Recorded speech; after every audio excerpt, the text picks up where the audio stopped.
अमर और माया दोनों पति पत्नी थे और 5 साल बाद कनाडा से इंडिया लौट रहे थे। दरअसल अमर की ट्रांसफर इंडिया हो गई थी। अब अमर इंडिया में ही सेटल होना चाह रहा था, इसलिए 3-4 प्रॉपर्टी डीलर को पहले से ही बता रखा था कि वह एक बंगला लेना चाहता है। प्रॉपर्टी डीलर ने काफी बंगला बताया पर अमर और माया को एक भी पसंद नहीं आया। आखिरकार एक बंगला उनको उनकी पसंद का मिला और जल्दी ही सारी फॉर्मेलिटी खत्म कर डील फाइनल कर दी। ये बंगला काफी सालों से बंद पड़ा था पर था वेल मेंटेन और मार्केट रेट से सस्ते में भी मिल रहा था। कुछ ही दिनों में अमर और माया नए घर में रहने आ गए। उसी रात अमर और माया बेडरूम में सो रहे थे कि अचानक एक आवाज से उनकी आंख खुली। अमर ने माया की तरफ देखा और माया भी अचंभे थी कि इतनी रात ये किसी के रोने की आवाज कहां से आ रही है। नया घर था तो डर ज्यादा ही लग रहा था। फिर भी दोनों ने सोचा एक बार देख तो लेके कहां से आवाज आ रही है। दोनों उठे और लाइट चालू की पर लाइट तो खराब मौसम के कारण बंद थी। अमर ने टॉर्च ली और आगे बढ़े। आवाज नीचे की ओर से आ रही थी। वो लोग नीचे की ओर गए। आवाज हॉल में से ही कहीं से आ रही थी। अब माया और अमर को ज्यादा घबराहट होने लगी। अमर ने आवाज जिस ओर से आ रही थी वहां टॉर्च की तो दोनों हक्के बक्के रह गए। उन्होंने देखा दीवार की ओर मुंह करे एक लड़की अपना सर दीवार में पटक पटक कर मारे जा रही है और जोर जोर से रो रही है। अमर और माया की चीख निकल गया और उस लड़की ने पलट कर देखा तो उसके सर से खून बह रहा था और सफेद मुंह और बड़ी बड़ी आंखों में गुस्सा दिख रहा था। बस इतना देखते ही लाइट आ गई और उसी क्षण वो लड़की गायब हो गई। अमर और माया बहुत डर गए थे और ये क्या था वो समझ नहीं पाए। जैसे तैसे करके ऊपर जाकर इसी सोच में जागते रहे कि कहीं उन्होंने जल्दबाजी में तो ये घर नहीं ले लिया। मुश्किल से रात बीती, सुबह हुई, दोनों ही खामोश थे और सोच में डूबे हुए। अमर ऑफिस जाने को निकला और माया भी अपने काम में लग गई। दूसरे दिन रात को वही रोने की आवाज आ रही थी। फिर माया और अमर उठे और बेडरूम के बाहर आए तो पता चला इस बार आवाज सामने वाले बेडरूम से आ रही थी। अमर और माया उस बेडरूम की तरफ बढ़े और जैसे ही दरवाजा खोले उनके होश उड़ गए। अमर और माया ने देखा एक लड़की पंखे से फांसी लगाए लटकी हुई है और पंखे के साथ तेज गोल गोल घूम रही है। उस लड़की की आंखें खुली हुई थी और आंखें बड़ी बड़ी हो चुकी थी और उसकी नजर अमर और माया पर ही पड़ रही थी। हैरान करने वाली बात ये थी कि कल जो लड़की दीवार में सर पटक रही थी वो और ये दोनों ही अलग लड़की थी। दोनों कमरा बंद करके भागकर अपने रूम में दरवाजा बंद कर दुबक के बैठ गए। दोनों सुबह होने के इंतजार में एक दूसरे का हाथ पकड़कर डरे सहमे बैठे रहे। अब ये रोज की बात हो गई थी। उन्हें घर के किसी ना किसी हिस्से में वो दो लड़कियां रोज रात को दिखने लगी। अमर और माया जान चुके थे कि इस घर में आत्माओं का वास है। अमर और माया बहुत उदास और गुमसुम रहने लगे। अब कैसे इस मुसीबत से पीछा छुड़ाए। घर काफी महंगा था और शहर से थोड़ा दूर भी था, इसलिए उसका बिकना मुश्किल था। एक दिन ऐसे ही उन्हें कमरे में लटकती हुई और दीवार से सर मारती दोनों लड़कियां साथ में दिखी।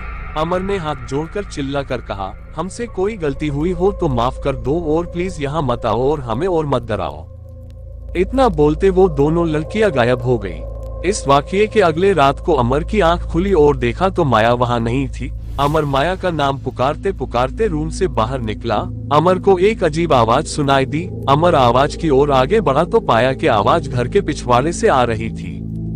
अमर ने वहां जाके देखा तो हैरान रह गया। माया जमीन पर बैठकर अपने हाथों से जमीन में गड्ढा खोद रही थी और भारी आवाज में घुराई जा रही थी। अमर बहुत डर गया था पर फिर भी हिम्मत करते हुए माया का नाम पुकारते आगे बढ़ा, पर माया तो दोनों हाथों से गड्ढा खोदने में लगी हुई थी। मानो माया पर जैसे कोई पागलपन या कोई जानवर सवार हो गया था। अमर ने पास जाकर माया का चेहरा देखा तो घबरा कर 4 कदम पीछे गिर पड़ा। उसने देखा कि सफेद चेहरा और बड़े बड़े बिना आंखों के गड्ढे जैसे कोई हैवान हो। अमर ने पूरी हिम्मत इकट्ठा करके माया का नाम लेकर चिल्लाया और माया वही बेहोश हो गई। डरते हुए अमर माया के पास गया और उसको गोद में उठाकर अंदर ले गया। माया थोड़ी देर में होश में आई। अब माया को पूरी कहानी पता चल गई थी। दरअसल वो दोनों प्रेतात्माओं ने माया के शरीर में प्रवेश कर उसको सब बता दिया था। माया ने अमर को सब बताया कि ये जो बंगला था वहाँ कई सालों पहले एक फार्म हाउस हुआ करता था। फार्म हाउस का मालिक दूसरे शहर में रहता था और कभी कभी आया करता था। वो चरित्र से अयाश और शराबी था। एक बार अपने दोस्तों के साथ यहाँ आया हुआ था और आते वक्त रास्ते में उनकी नजर दो लड़कियों पे गई। उनके मन में कुविचार जागे और उन्होंने दोनों लड़कियों को अगवा कर लिया और अपने फार्म हाउस पर जबरन ले गए। उन जानवरों से बचने के लिए एक लड़की ने एक कमरे में अपने आप को बंद करके खुद को फांसी लगा ली और दूसरी लड़की इनके काबू में नहीं आए तो उसका सर दीवार में मारकर उसे बेहोश कर दिया। फिर डर के मारे उन्होंने दोनों को वही बरामदे में गड्ढा खोद के दफना दिया। एक जिंदा और एक मरी हुई लड़की को साथ में दफनाया। बड़ी तकलीफ में उस जिंदा लड़की ने जमीन में अपना दम तोड़ा। इस हादसे के बाद कई सालों तक वो लोग वहां नहीं आए और एक बिल्डर को जमीन और फार्म हाउस बेच दिया। उस बिल्डर ने वहां 5-6 बंगला बनाए पर हर घर में जो भी रहने आता उनको ये दोनों लड़कियां दिखती थी और वो घर छोड़ के भाग जाते थे। ये सब सुन के अमर के होश उड़ गए और सर पे हाथ देकर बैठ गया। पर माया ने बताया कि वो दो लड़कियां की आत्मा अब भी मुक्ति के लिए तड़प रही है। माया ने बताया कि वो दोनों आत्मा हमको परेशान करना नहीं चाहती पर हम उनको मुक्ति दिलाए इतना ही वो चाहते हैं और इसके लिए उनके जो भी अंग अवशेष बचे उनका दाह संस्कार करके उन्हें मुक्ति दिलानी होगी। अगले ही दिन उन्होंने गड्ढा खोदकर उनके बचे कुछ अवशेष निकाले और विधिवत ब्राह्मण को बुला के उनका दाह संस्कार और अंतिम विधि करवाए। ये सब करवा के जब अमर और माया घर आए और थक कर रात को जल्दी सो गए तब दोनों को लगा जैसे कोई उनका नाम पुकार रहा है। अमर और माया दोनों जाग कर बैठे तो देखा कि दो सुंदर लड़कियां उनके सामने खड़ी थी। ये वही लड़कियों की आत्मा थी पर अब वो कोई डरावने रूप में नहीं सुंदर परियों की तरह आई थी।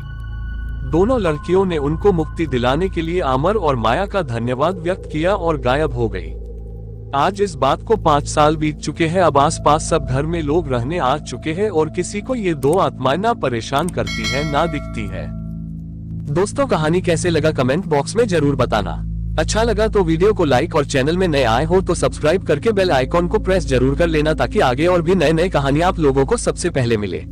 तो चलिए मिलते हैं किसी और नए कहानी के साथ, तब तक के लिए धन्यवाद।